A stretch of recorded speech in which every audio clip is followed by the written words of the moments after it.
I remember sitting there on one of those warm days where the air feels heavy, not uncomfortable, just restless. The kind of day where you feel like doing something, pretty much anything. And there was a breeze on my face, paper spread on the table, numbers everywhere, and that familiar pressure in my chest and jaw. There's this quiet voice that keeps on saying, hurry up, you're falling behind, you should be further by now. And that feeling, that urge to rush has followed me through most of my life, especially when it comes to property investing. So most of us play Monopoly wrong. Monopoly, of course, I mean property investing. Whether you're chasing longer-term cash flow or longer-term wealth, just some sense of security. We rush, we chase, we fight over every small win, and we look for the fast deal, the clever trick, the shortcut. But that doesn't reward speed. It rewards patience and repetition and knowing when to stop playing small. It took me years to learn that. When I started, I thought I knew what I was doing. I'd read the books, I'd listened to podcasts, I understood the theory. So I started buying small houses, buy-to-lets, flips, student accommodations, Airbnbs. Each one felt like progress. Each one felt like a win. Sometimes they actually were.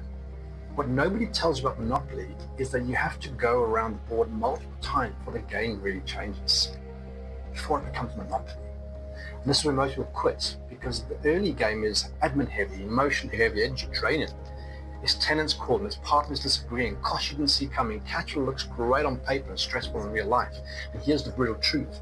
Most people don't fail because the deals are bad. They fail because they don't realize that they're still in the early game. And they stop. They expect hotel level return while still playing with houses. And this is the part that nobody celebrates, going around the board again. Some kind of deals, same problems, same lessons, just deeper. And this is when impatience creeps in and you start comparing. You start rushing, you start forcing growth. And forcing growth in property is like building houses on borrowed confidence. Eventually something's going to crack, something's going to fall down.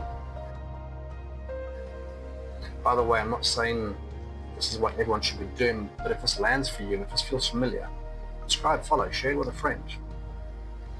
Not because I want the numbers, because the next episode builds directly on this. You don't want to miss the moment where this all clicks.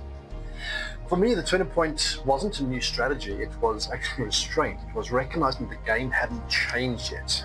I had. Here's the part that scares people. In Monopoly, you don't get a hotel by hoarding houses. You get a hotel by selling them. And at that moment when I let go of several good deals, it was terrifying. They're familiar, they were producing, they were safe, but they were keeping me small. And when you finally step into that development, that longer term, longer timeline, more complex development, it took it from a 15 million Rand deal to a value of 31 million Rand. That's when things really changed. We secured that 52-unit development that included the school.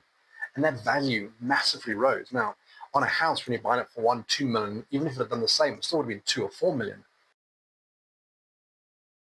You see, that wasn't luck. That was timing. That was patience. And there was knowing when to stop playing the early game. And the real lesson behind this, property isn't all about deals. It's about identity. So most people don't lose money because they choose the wrong asset. They lose money because they choose growth that didn't match who they were ready to become.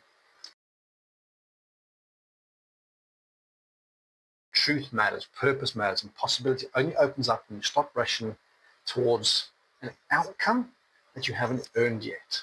I know that's going to be hard to hear. It's hard for me to accept. This isn't a podcast about hype. It's about understanding the game and yourself well enough to play it. So if you have quick wins or hacks or for the hype, this probably isn't your podcast. There are a ton of people on Reels out there selling the outcome, selling the dream. But if you're actually here to understand how wealth actually compounds, how patience